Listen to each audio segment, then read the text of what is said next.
Hello, everybody. Welcome to Let's Talk Football. My name is John Halpin, alongside Chris Palma. Chris Palma, how you doing today?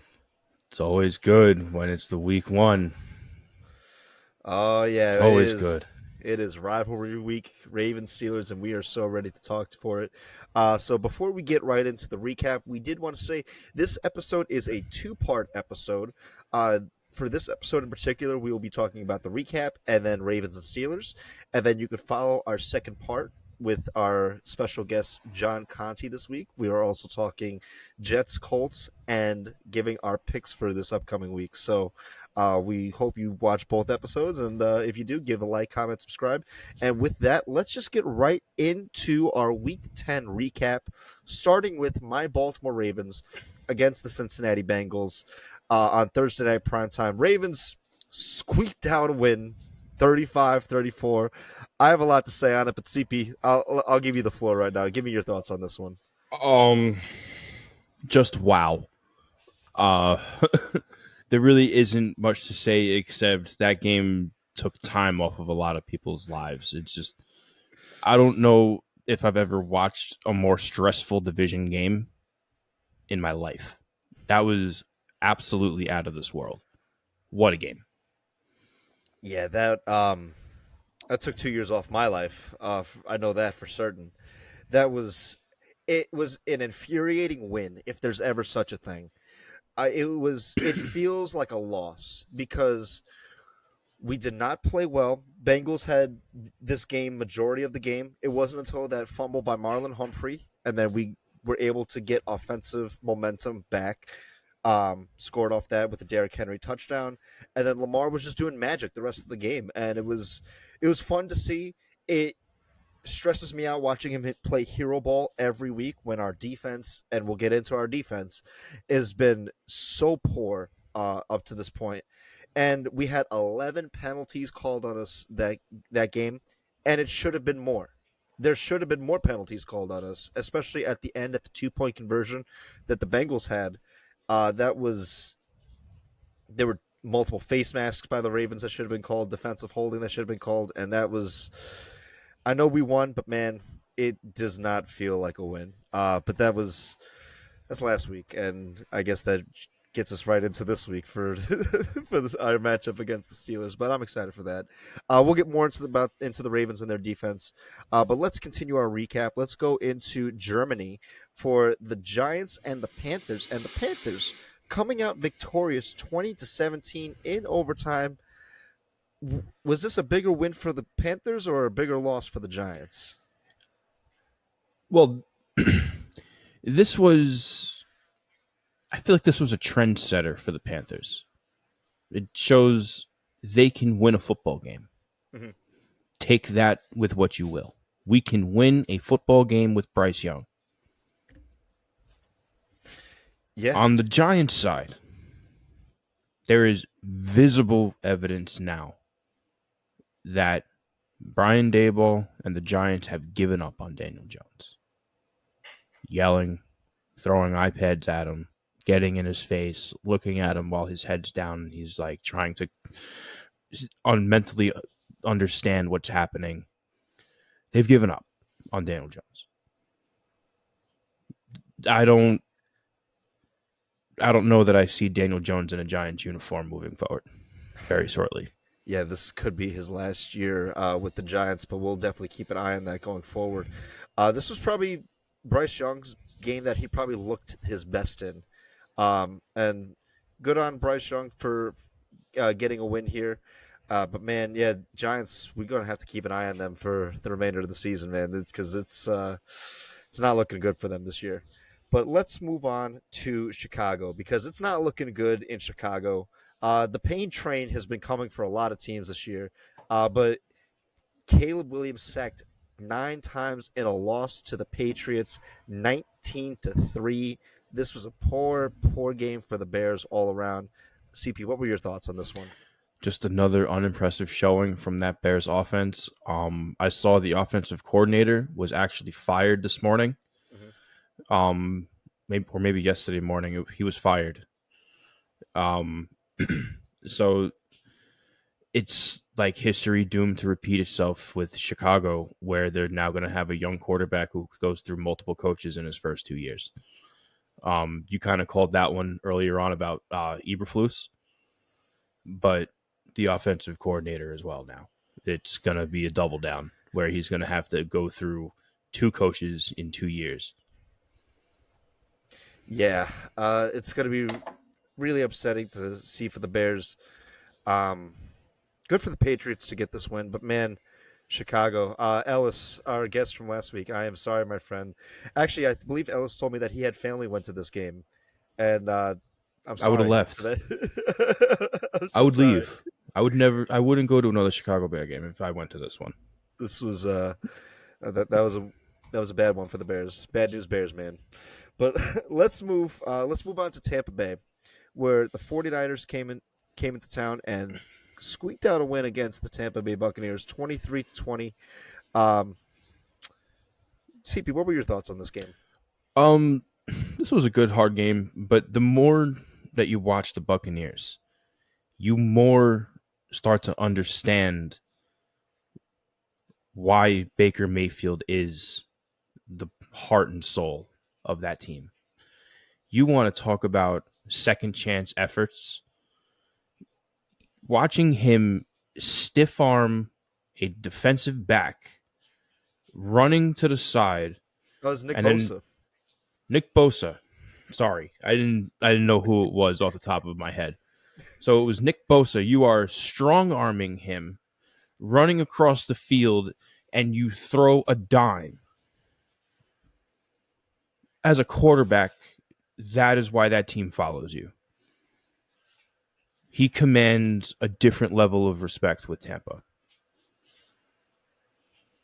Yeah, honestly, this is probably Baker's best year as a quarterback. I know he had a very good year last year, but I think him stepping into a role of leadership in Tampa, I think is very great to see.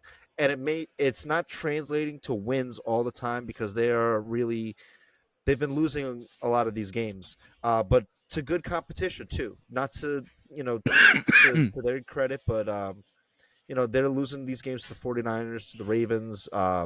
They were able to beat the Lions earlier this year, but after that, Mike Evans and Chris Godwin lost. That's really changed their whole offensive dynamic. So the Bucks, they're still a good team to keep an eye on this year.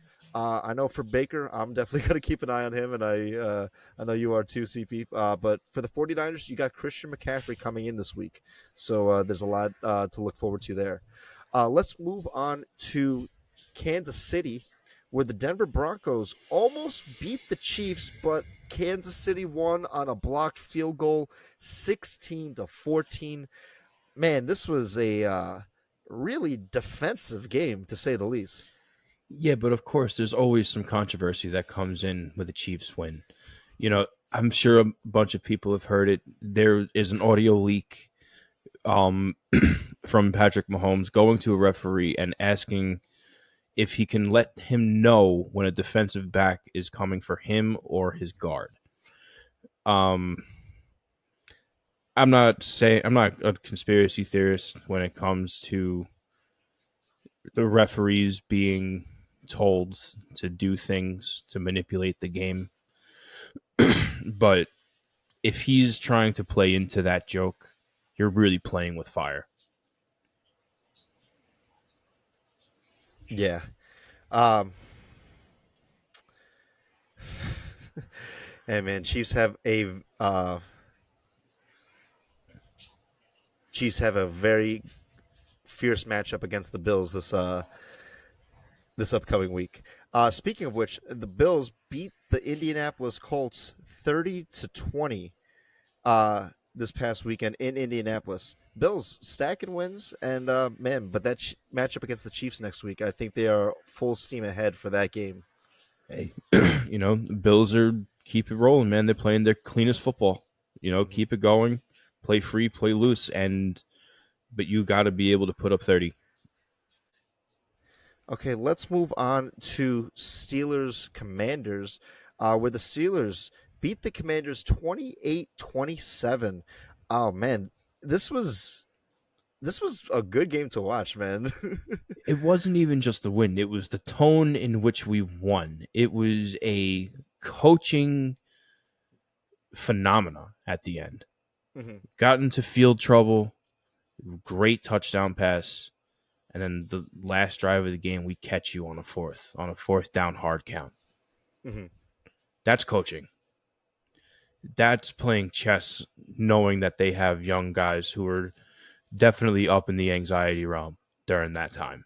Hmm. That's coaching. That's come on, Hey, great win. that's why Mike Tomlin's one of the best coaches in the league right now, and but I got to give hats off to Dan Quinn, man, because he's been impressing me this year That was a fist fight for for a sure. coach, and I would possibly put Dan Quinn in contention for coach of the year. Definitely in He's the been conversation. he's definitely in the conversation, but I mean Mike Tomlin's right there too, man, because that's we'll get into We'll Tomlin get too. into that. Right.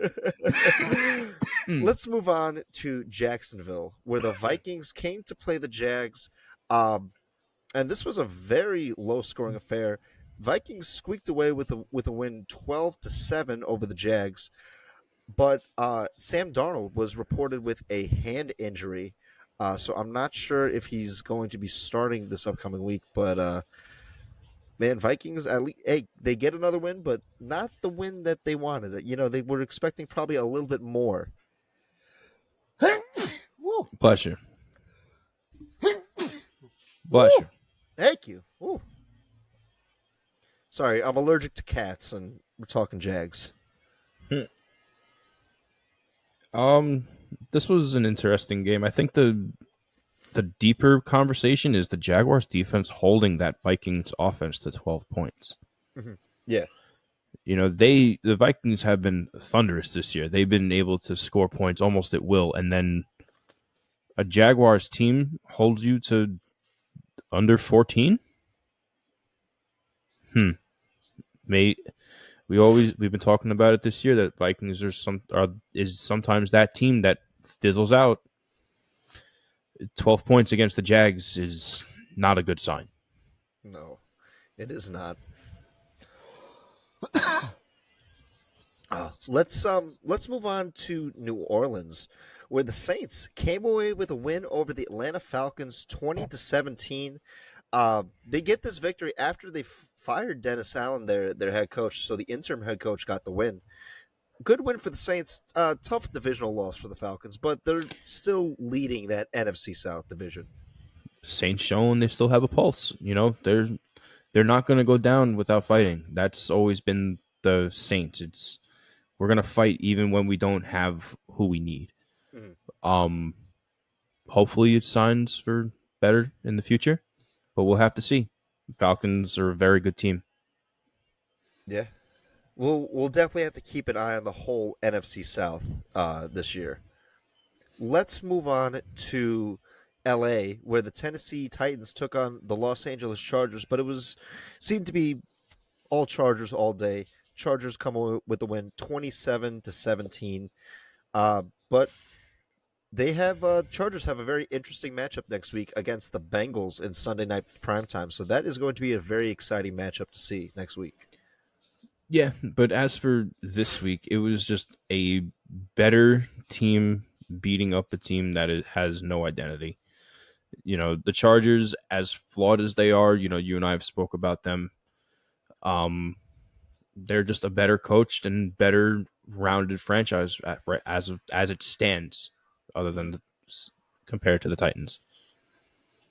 100%. You could say the same for the Arizona Cardinals at the moment over the New York Jets. What a thrashing. 31-6 was the final. This was tough to watch if you were a Jets fan. And I know we'll be getting into it more with our guest, Jon Conti. So, but man, Cardinals utter thrashing against the Jets. I think the question is now, have the Cardinals arrived that this was a good showing by that offense? I understand what the Jets are, but you got to remember what the Cardinals did. 31 points is not easy to do against any team. So maybe we'll see if they can do this again. And Cardinals have the lead in the NFC West at the moment. Let's move to Dallas, where the Eagles just trounced the Dallas Cowboys 34-6. Oh man, but I think CP the bigger story was that sun beaming in CD's face and Oh my Jerry god. Jones talking I about how they I know where the sun is. I can't believe that anyone would ever want to put a 40-foot long bay window in a stadium on the sun setting side that is peeking into the home end zone. I don't how does when you're looking at a blueprint, how can you see that and say, "Gotcha. I got you." And then you put no tint on the window, so it's just beaming sunlight in the back of the end zone. Oh no, he has the tint, but they only use that for concerts.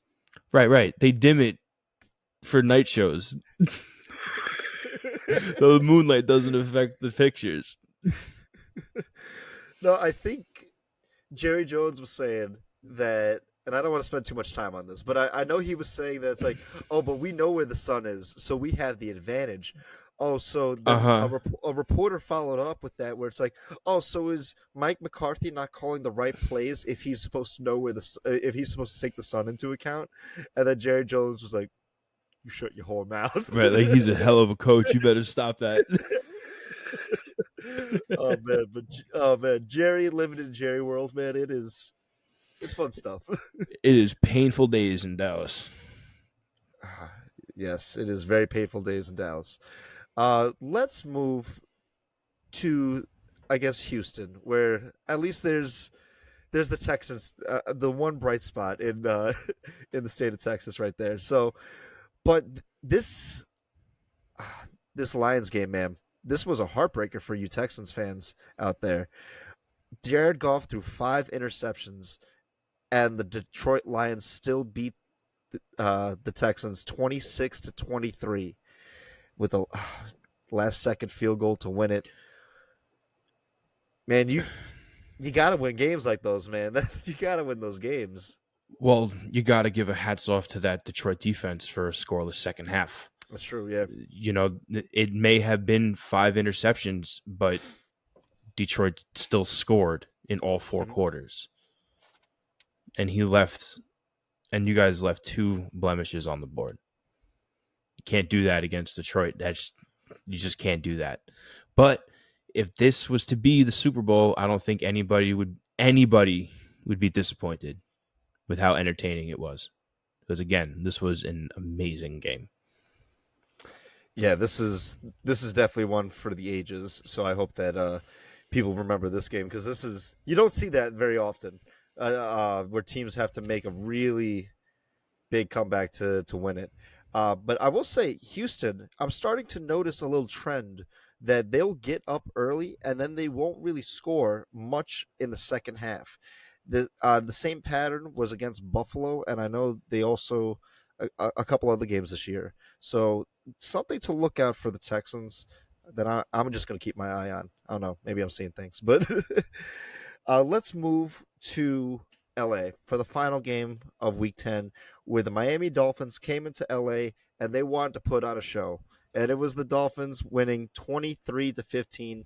I think CP, you're probably like me. You're probably looking at this game and watching Tua make head tackles and just wince. And At this point, it's like, how bad can you feel if something else happens? You keep putting yourself in these positions and you're doing things wrong that will lead you to be getting hurt. There's a way to do a tackle. That is not how you do it. Mhm. Simply, that's just not how you do it. Like, good hard win for the Miami Dolphins. You go as far as Tua will bring you. But if he keeps playing reckless, he will not be on the field much longer. Mhm. Someone needs to get in his head and be like, you need to play smarter overall because we need you on the field for a long time, not for a good time.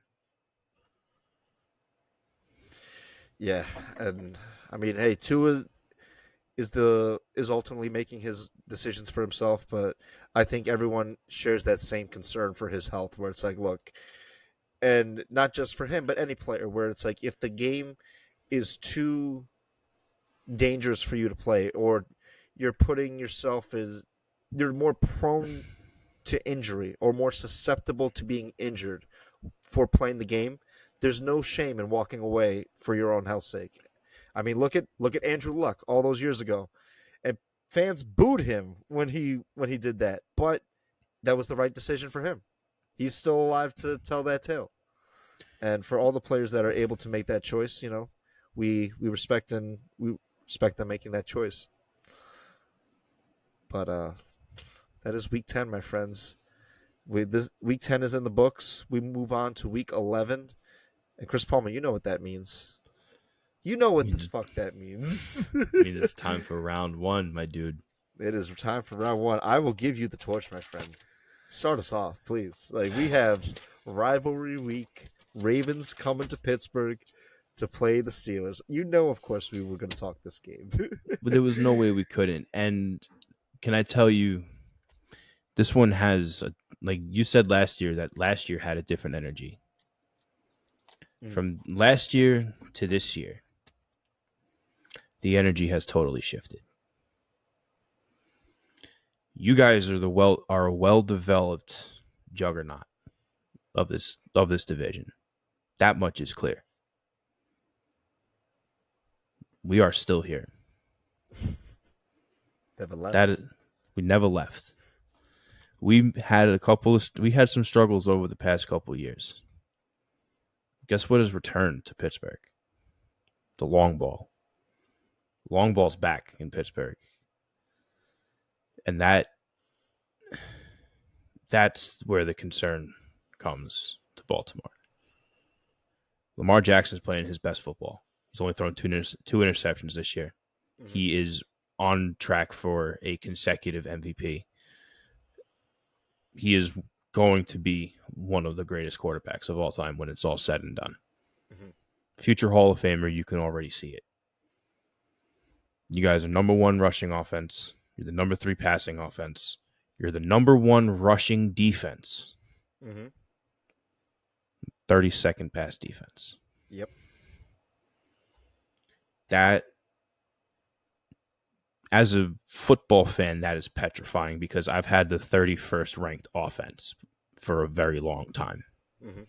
I know what it means to be at the bottom of the list, and it's like that does not show well on the field.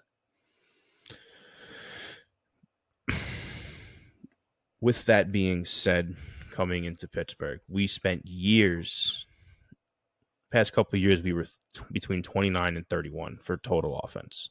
Hmm. We're sitting at like 18 right now as week 9 goes on.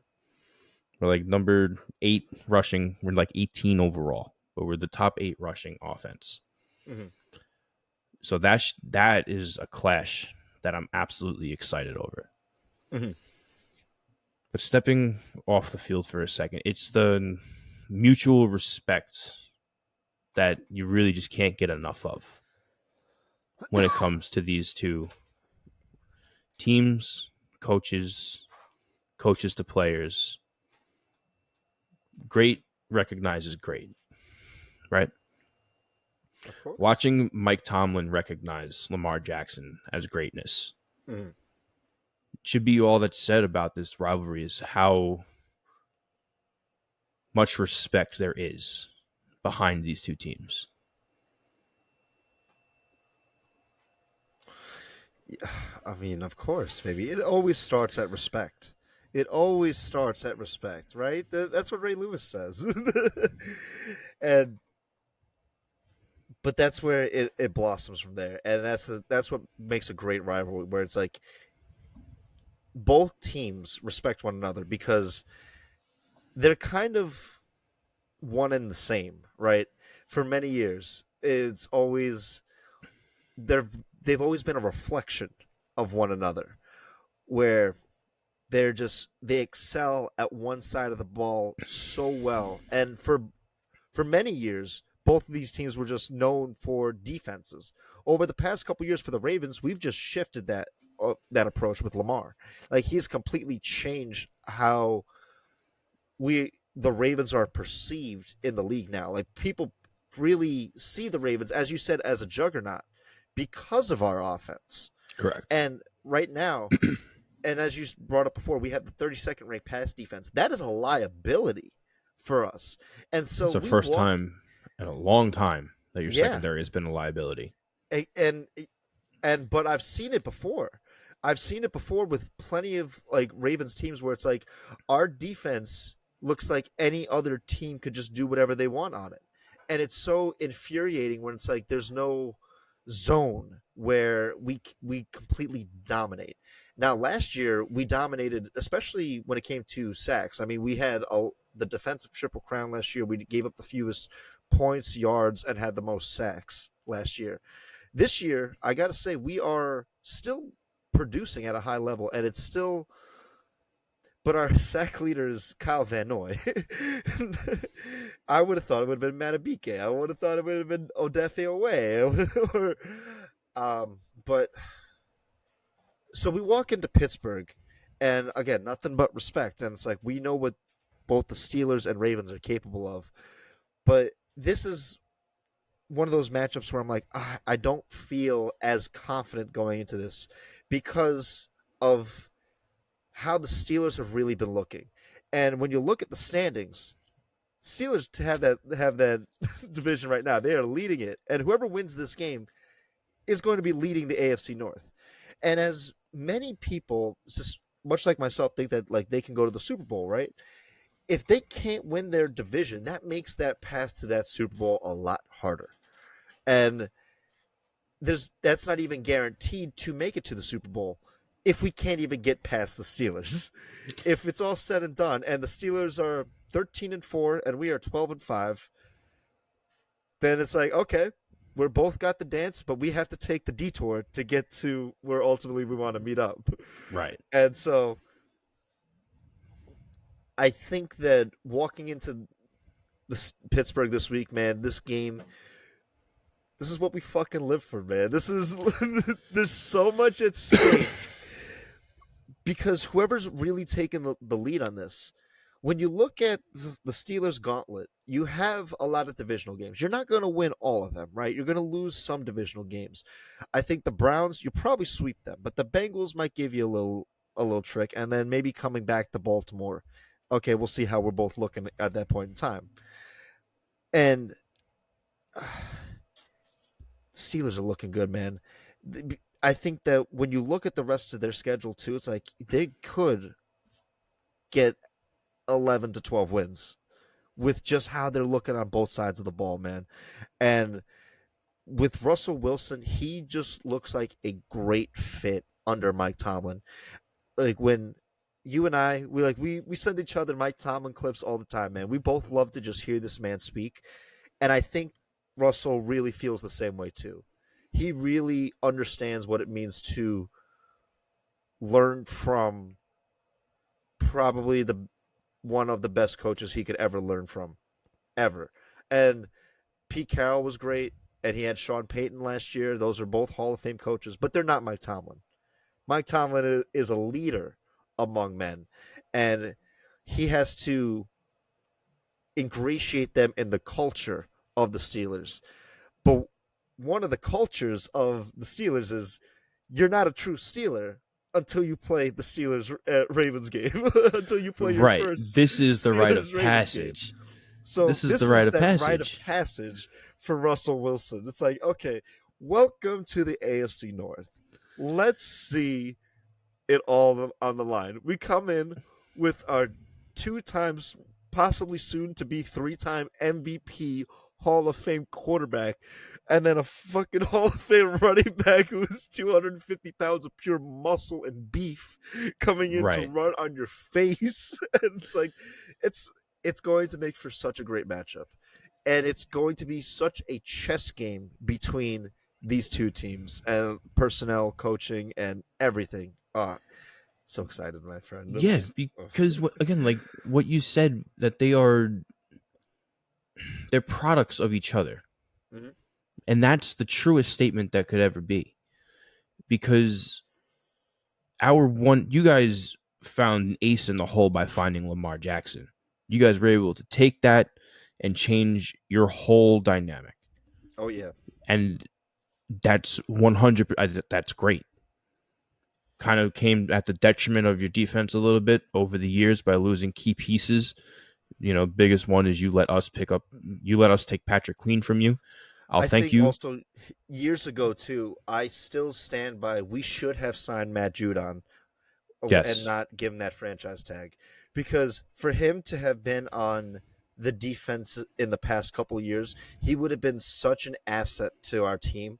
I think that that was a very big misstep in our organization on the defensive side of the ball. But other than that, yeah, Patrick Queen this year, we really felt his absence, and I didn't think his absence was that big. Like I was like, oh, I mean, okay, but no, we really lost No, him he because is huge he because he's the worked. communicator. He well, him and Roquan both communicated very well. Like if there's a 1A row, it would probably be Queen 1B, Right. and I really probably took for granted how great that tandem was between the two of them, because they really put that middle of the field on lock Right. for last year, and that was so important for us to we had a lot of success doing that defensively.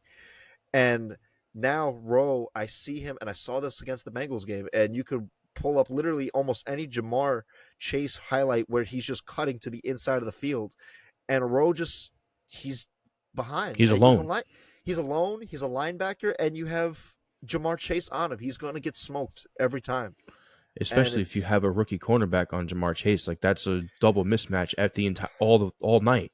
man, All that's night, that's a double mismatch. man. I don't know why we kept doing that, putting Nate Wig.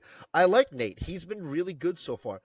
But don't put him on Jamar You can't put Chase. him on Jamar Don't put Chase. him on You Jamar can't do Chase. that.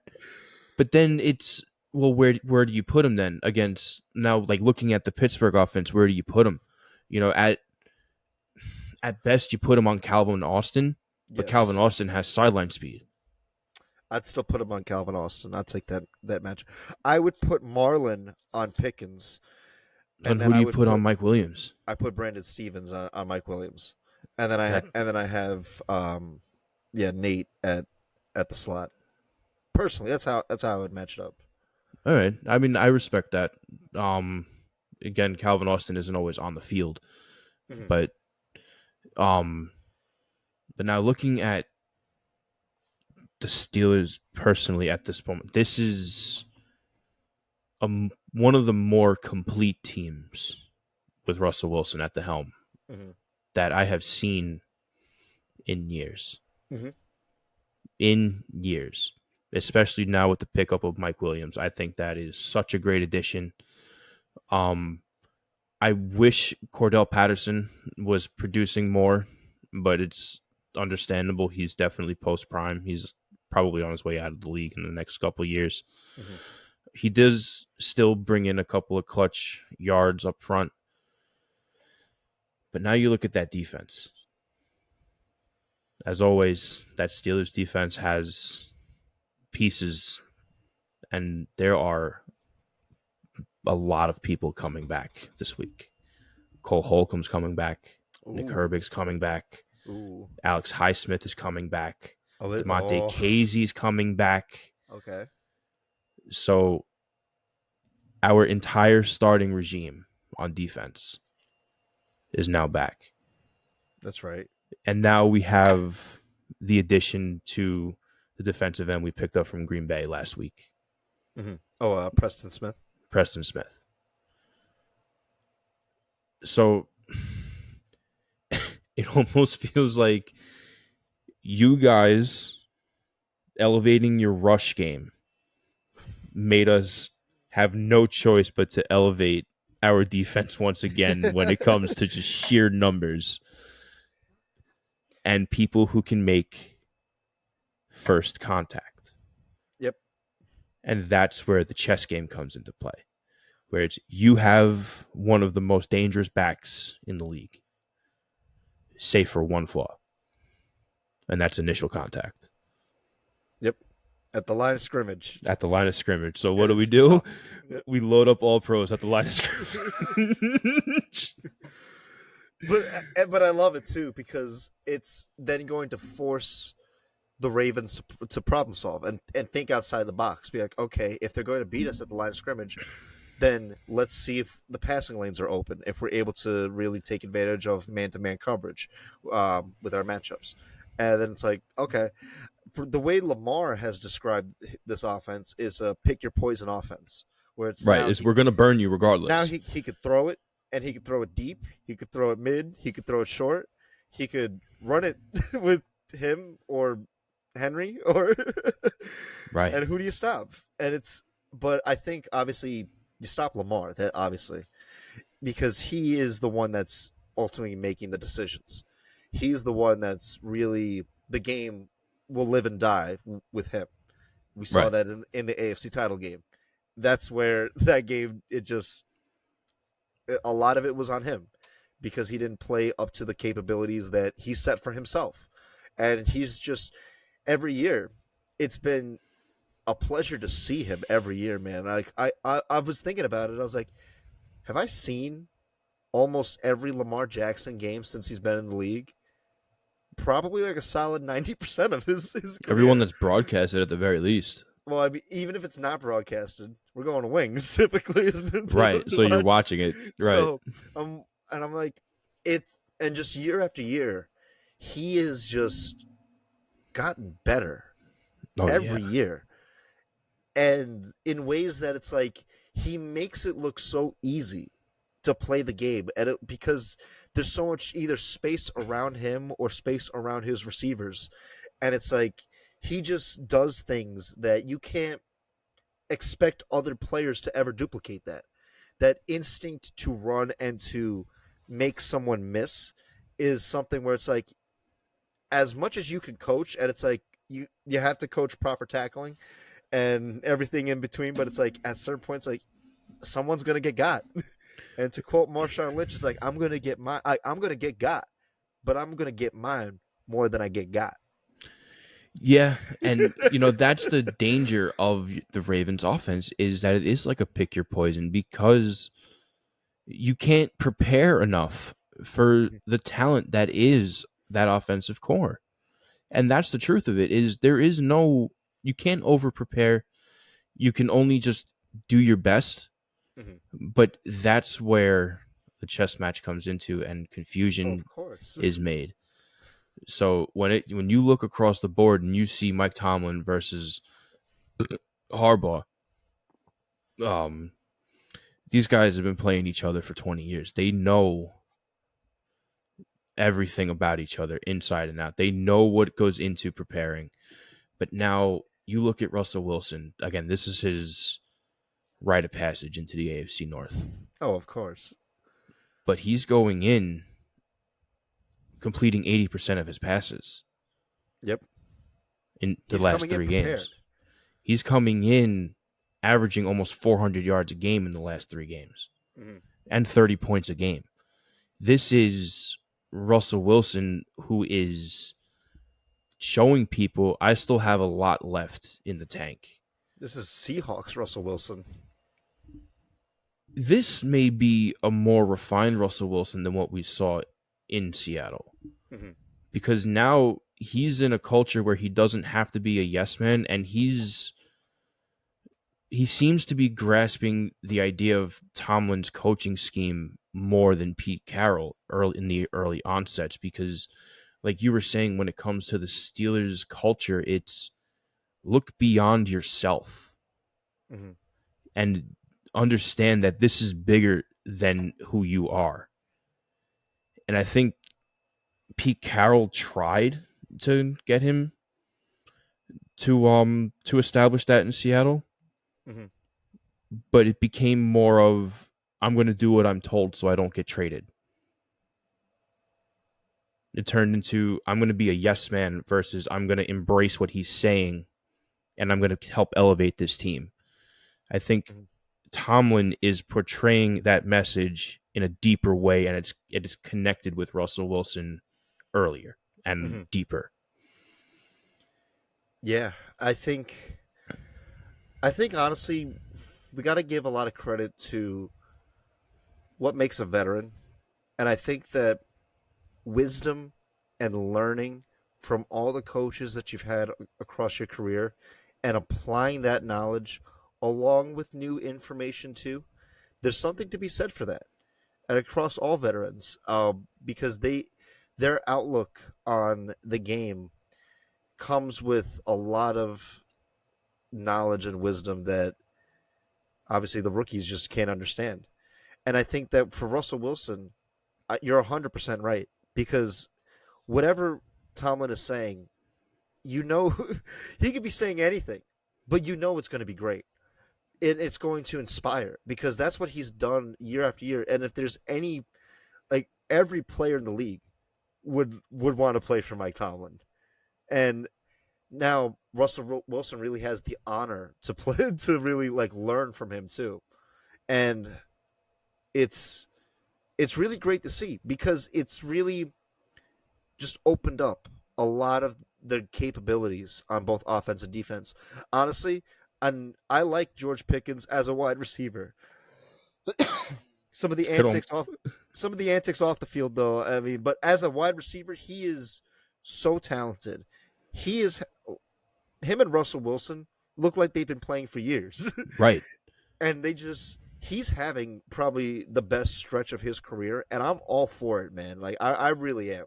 Because it's when Mike Tomlin's offense, when it's like every part of the field is open.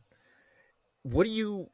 It's like the Ravens, right? It's like pick your poison. It's like you could defend the pass, right? But the rush is going to kill you, or you could defend the rush, and then every part of the field can be reached by the wide receiver and quarterback combo. So as much as the Ravens are a pick your poison offense, the Steelers now look like they are the We are very turning same. into the same thing. And Yeah. when I look at George Pickens, I see a lot of Terrell Owens. Mm-hmm. Just a tough, nasty son of a bitch who is just It's a big ready to catch the comparison. ball. It's a It's a big big. comparison, but it's also because I see the maturity issues as well. Mm-hmm. That's my big. I love George Pickens. The dude's a dog, but he is so unhinged. It could find himself off of the Steelers Mm-hmm. because if he continues to do the things he do, soon enough the refs are going to turn and they're going to start throwing flags on you. Mm-hmm.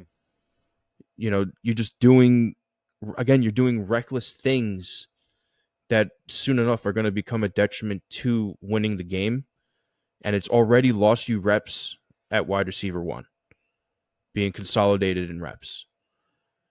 And soon enough, it's going to drop you in position, and then it could see you off the team if you don't grasp the idea that we are here to perform, but we are not here to make it about ourselves. Mm-hmm. You got to put it aside. You got to put things aside. You can't just be jumping on people. You can't be swinging neck breakering people after a bad interception. You can't do things. You gotta button those. You gotta tighten those screws up because he is a extremely talented receiver, Mm-hmm. and the connection between Russell Wilson and Darnell Washington is slow in becoming, but it's Mm-hmm. becoming. He is a 6'8" target that is ready to run, and he is physical. He is a sleeper cell, and I've been saying it for years. I think I want to go back to again with George Pickens, and where it's like when you're playing for the Steelers, right? You're selfless. You have to be You have to selfless. be. You have to be selfless to play for the Steelers, and I think would say for pretty much every team in the league. If you're going to play a team sport, you need to be a selfless person. And one thing I think that connects well with Tomlin and Russell Wilson is that Russell it and we've really criticized Russell Wilson, but one thing that I will stand by is that he is a very selfless player. He's a Always has very been. team oriented player, and Tomlin likes that. Tomlin wants that. He's like, that's what I want. He's like, we want people who want to be here. If you don't Right. want to be here, there's the door. And he's dropped players that like AB in his prime Le'Veon when he was Bell in his prime. Le'Veon Bell when both of them were becoming just distractions in the locker room where their Right. antics, their selfish antics, really took away from their team orientation. He's like, okay, you go to the Raiders. You want to hold out for money? Hit free agency. Go to the Jets. and Right. and lo and behold, their careers took totally different paths. But I think that the best of their career was obviously with Tomlin and with the Steelers, Right. and And because you can say that Tomlin's about going, a lot of people. but Tomlin's going to get the best out of his players every week, and that's why the Steelers are always contending because he's always going to get the best out of his players. Period. Yeah. And the selflessness of Russell Wilson, it emulates with his connection to Justin Fields. Mm-hmm. They seem to have like an older brother, younger brother type of relationship on the side of the field. Yeah. Like Russell Wilson is always seen on the bench talking to Justin Fields. He's teaching him the things that's going on the field, and he's also giving him like the reassurance that don't you worry, I'm out of here soon. Like just learn for now. Like you are in the position to learn, and Justin Fields is picking that up, and that's what I love to see is a veteran who knows he's pretty much on borrowed yet also quality time, Mm-hmm. and the young guy there is the one that you're expected to teach, and you're doing it willingly. And Russell Wilson is the perfect teammate to do that with. Mm-hmm. Oh yeah, because again, he's a selfless guy. He really is. Like he's the Walter Payton Man of the Year nominee year in and year out because he exceeds charitable donate contributions. He visits hospitals regularly. Like this is off the ball stuff. Like just on behalf of like who he is as a person, and it's like that's you want to see that in people. You want to see the best of people at what they do, and even when the spotlight isn't on them, and Right. just seeing what they do when all eyes are not looking at them, and that's who their true character is. And I think that Tomlin just wants good guys there, and you could say the same for every locker room where it's like you want to have people that share the same vision and share the same uh, ideas as all of you, right? It establishes that culture, right? And the Steelers culture is so well established, and the Ravens culture is so Just well as established. established, if not better, at this point in Exactly. time. It's one thing I will say about the Ravens, and from watching them week in and week out, and this isn't like a criticism or anything. That's just kind of like an observation. It's like they've really all kind of shared like the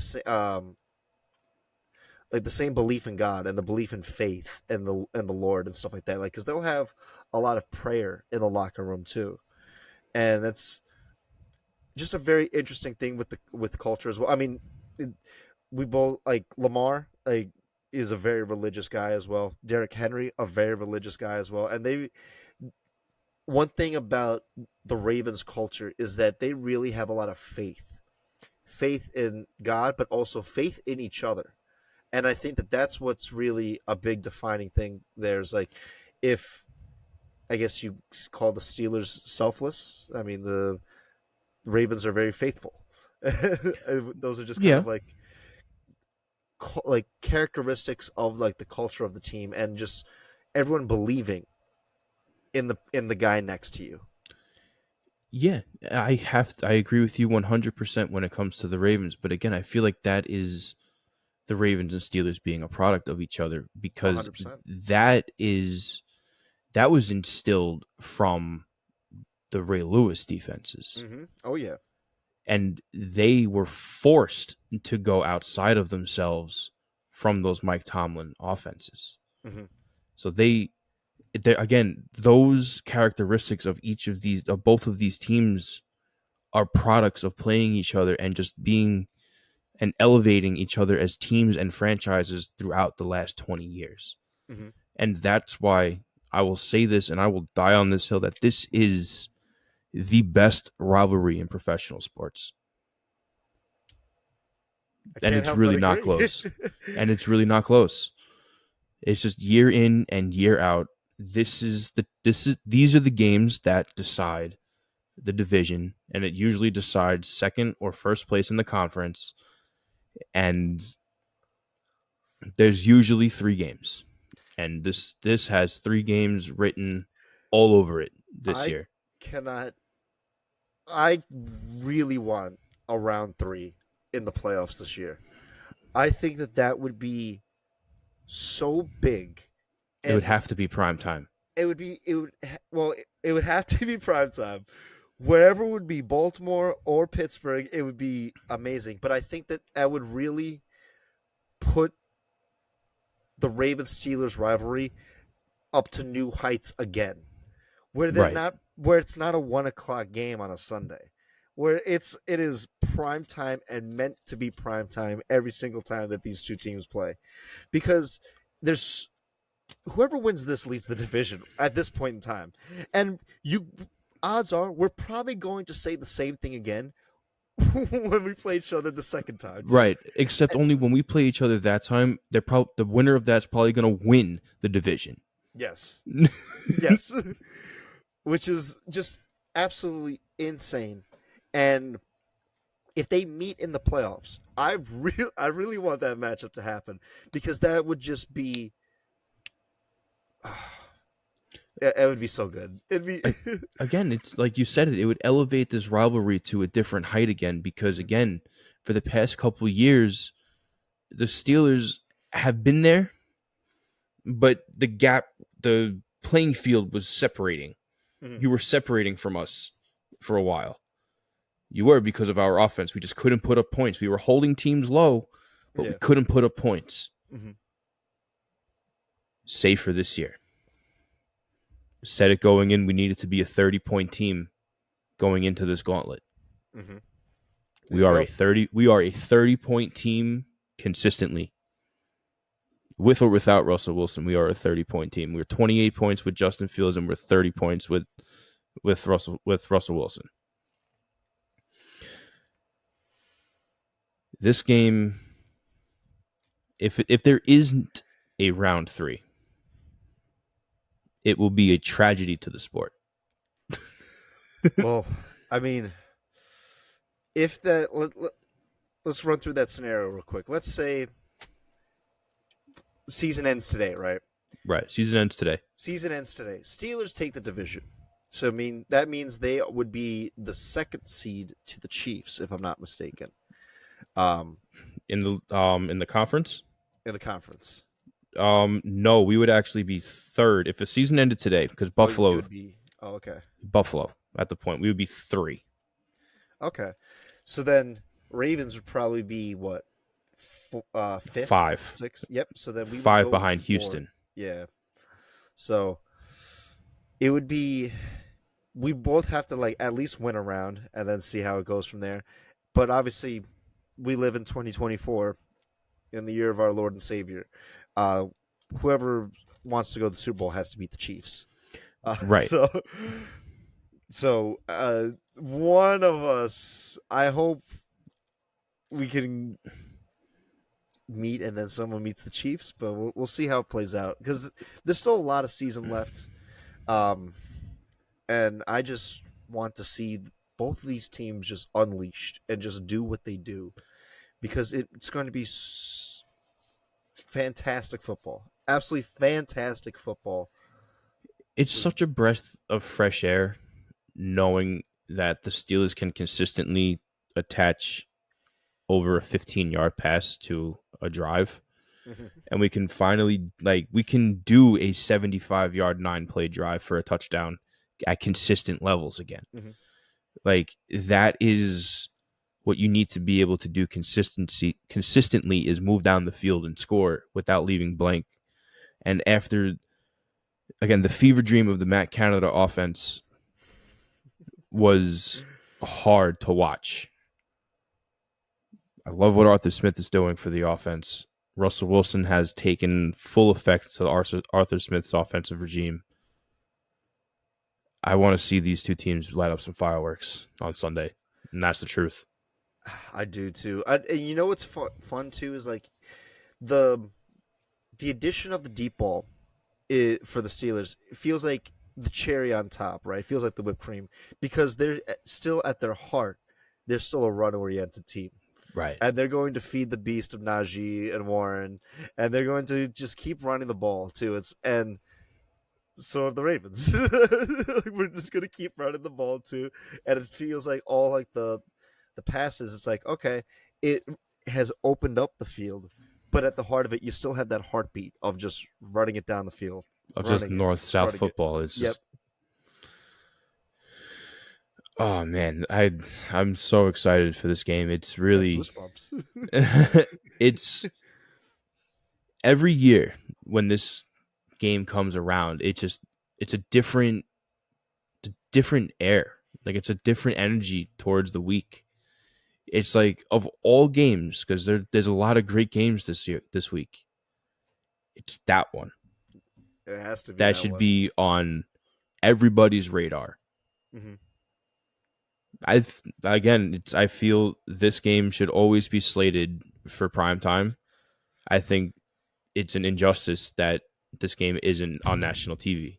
Yeah, I'm with you on that. Of course, we're biased, but But we even I unbiased, think just we've on from a football perspective. I think we've made a good case on why they should year after year because every year it's worth talking about every time. And it's like you could go back to our episodes from year 1, 2, and 3, and up to now, and we're like, well, yeah, Ravens Steelers game on the line, man. Like the season It's on the just line. It comes down to this. Comes down to this, and it's true.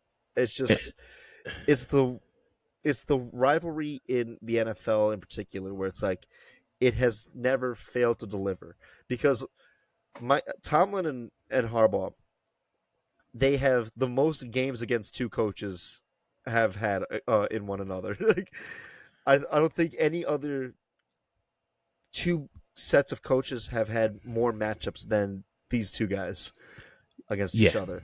and Um, mhm. I'll forever think, I'll forever feel that the craziest stat about this rivalry is that yes, we have the most games played. We have the most games split by 3 points or less. Yep, yep, and Like, so when you think about that, and mhm. it's you think of 20 years worth of games, and I think it was like an 80% of those games were split by 6 points or left, and of those games, it was like an additional 60% were split by 3 points or less. Yep. It's just that it will always be the wildest stat about this rivalry. Yeah, there's oh man, that's one thing I love so much too because again, it matters so much and every game there's been very I can remember very few blowouts between the Ravens Steelers. I remember Maybe one or ma- two come I to remember mind. two in particular. One by the Steelers in Pittsburgh where Roethlisberger had 6 touchdowns. Uh I remember that one.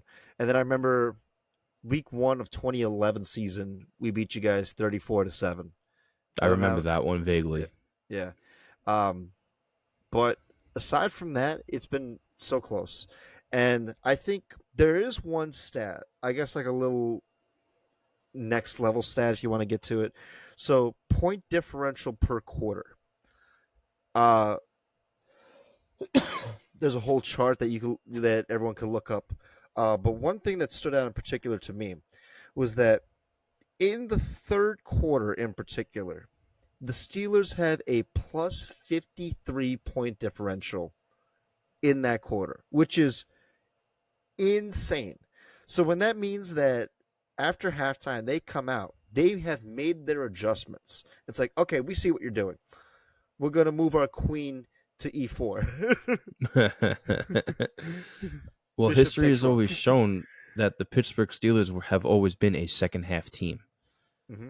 That has been a staple for decades. Hmm. Second half is when they play their best football because it's conditioning. That is coaching. That is Mike Tomlin. That is the Cha-ching. culture of the Pittsburgh Steelers. Hmm. Is that for 60 minutes we are in your face and you're going to have to outcondition us to beat us. And odds are they can't. But you guys do very well at keeping up with the conditioning. Absolutely. I know for a while, I know for me, it's weird because under John Harbaugh, there's like two different eras. There's the Joe Flacco era and the Lamar Jackson era. And it's two very totally different styles of football. But one thing I was very confident in under the Joe Flacco era was that we would play our best football in the second half. And typically they would. Under Lamar, we typically it has fluctuated. It has not been very consistent, but in the first couple years, we were a first half team, and the later couple, and then we got better in the second half, and then a couple years ago, we just started playing our worst football in the fourth quarter. Right. That was a thing in like the past 3 years. So that wasn't always under John Harbaugh. So this was something that like kind of recently came about, and then was just like, oh, we're losing games from big leads. In the This fourth is a quarter. this is a trend. It's like we are not playing our best football there, but Lamar Jackson has erased a lot of that because it's like despite being down, and he's able to really fix a lot of mistakes, and but not always. And like I said in the Ravens Bengals game, it's like that one felt like a loss because our defense just gave up so much, and it's like I there are games where we are making the comebacks and we are getting a positive point differential in the second half of these games, but it's not the stats don't tell the tale just by themselves. When watching this game, it's like I'm looking at the Ravens Steelers. I'm like, I don't know what half we'll be playing our best football. I hope it's the second half, but I've also seen us go up with a big lead and blow it. And if Tomlin sees that that's the way the game is going, the flow of the game, then I would not be surprised if the Steelers just come in and be like, okay, well, score, and then really kind of make it difficult for the Ravens to continue to run the ball and do what they do best, and then force them into uncomfortable positions. So I hope they play their best football in the second half. Well, this is going to be because of you guys playing your best football in the first half. This is going to be a four-quarter game for both teams. Mm-hmm. And that is a tall order for both teams. Mm-hmm. Especially like if Derrick Henry gets hot early, it could really be a rough day for Pittsburgh, and that's the truth. Mm-hmm. But if TJ Watt gets hot early, It it could could be be a a really rough rough day. day for the offense for the Ravens. If 100%. Alex Highsmith and Cam Hayward decide to be a menace up front, like again, that defense is more than capable of. It could really be a rough day.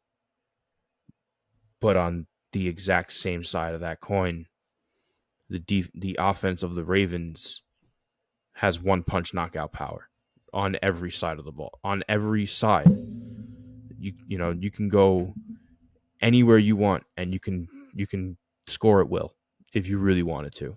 The capabilities of that offense is untapped, in my opinion, and that's the truth.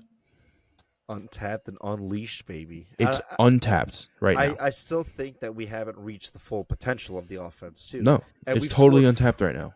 we've scored 41 points in multiple games, and it's like I still think we could do better, I think more can come out of that offense. and I think Lamar and John Harbaugh feel the same way too. I feel like they're like, no, we can do a lot better, and yet even not doing the best of what we think we could do, it's still a historical offense right now, regardless. Like Derrick Henry's on pace to have 2,000 yards. Lamar's on an MVP level. It's just absolutely insane. Yeah, it's madness what's happening right now. It's just it's great when you see a player be great.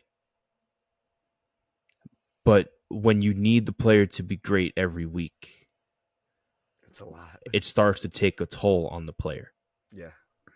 And we already know Lamar Jackson's report card with missing games in the past, whether it be to injury, to illness, what have Mm-hmm. you. He's working right now. He is cooking. He is healthy. Hey, knock on. Knock It's on wood, getting man. cold. Now, the age old question is, do you run a hot engine or do you let it rest? Well, I Because he's running guess hot right now. he is running hot. We don't have our bye week until week 14. Right. It's not until the very last part. But honestly, I think that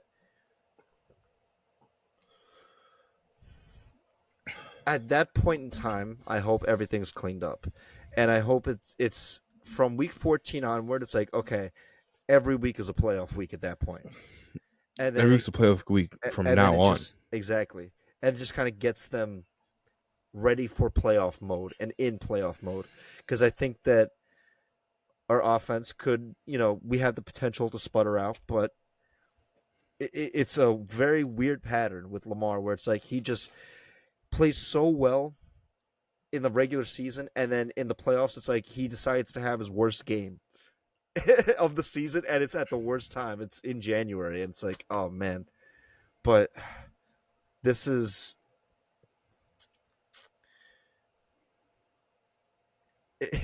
and it's again, it's so funny. We say haven't seen the full potential of this Ravens offense.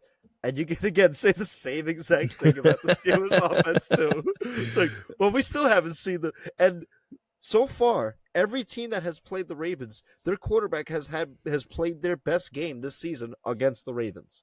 Right. So we could very well see Russell Wilson put up absolute fucking fight. This could be a shootout between Lamar and Russ, and this would be absolutely insane. Both Harbaugh and Tom would be like, okay, what the fuck happened on defense? But Well, it's not even what the fuck happened on defense. It's just Hall of Famers are going to do what Hall of Famers do, and that's cook defenses. You know what I mean? I just want to. It's really good. It's fun to watch these analysts eat their words. It really is. From Stephen A. Smith to Colin Colin Coward. Coward to Rex Ryan to all of these fucking analysts that were like, they're gonna last place all the way. This is gonna be the first negative season. Like, come on. Well, I We will. I will say Mhm. I was wrong in that too, because that was one of my bold predictions, and I Well, will. that's a I will. bold prediction. Yes, but I will still Bold, gladly say I was wrong to say that. yes, but bold is bold. They were the genuine consensus where the Steelers were going to go negative this year. Hmm. We were going to be last place on total offense. We didn't know how to run an offensive program. Russell Wilson and Justin Fields were both the wrong move at quarterback room. That was the general consensus going into this year was the Steelers are a mess on offense. Hmm. Where? The 2024 Steelers. Oh no, those guys showed up. Right. We're primed for a playoff run and a deep playoff run at that. I think for the Steelers, if it would be a successful season if they win a playoff game. I agree. That is what my mindset is Yeah. on. If they win a playoff game, I think that shows a really bright promise ahead of them. It's like, okay, let's we got something here. We got something. Right. That's where my mindset is realistically, of course, excitement and, watching the ambition of this team go forward. You want to see a deep playoff run. But A singular playoff win would silence a lot of things Hmm. when it comes to the naysayers about Mike Tomlin and his career in Pittsburgh. Win a playoff game, and if that playoff game could be against the Ravens, oh my god, would that be a fucking story? Yeah, and that would be just add to the Ravens Steelers It legacy, would just man. add to the history of the rivalry. Just deny them on Lamar's MB3 and Derrick Henry's Yo, historical run. right. We play spoiler to you on a 1 year with Russell Wilson. and, and hey, any anything is possible, man. Anything is possible in the NFL. Hope you're ready for some fireworks this weekend, my friend. I am so ready, my friend. So, I was gonna say, any final thoughts on this game? I mean, there's Again, so many thoughts, but this game has 3 rounds written all over it. In my I hope, opinion, man. I has three hope. rounds written all over it. I'm so looking forward to it. So, yeah, this is going to be one for the ages. And yes, they should have put this one in prime time. Oh man. Well, there you have it, folks. There's the Steelers Ravens yearly special. Please tune in to part 2, where we will be having Jon Conti come on, and we will be talking the Jets and the Colts. Mhm. So thank you. Please join us for part 2.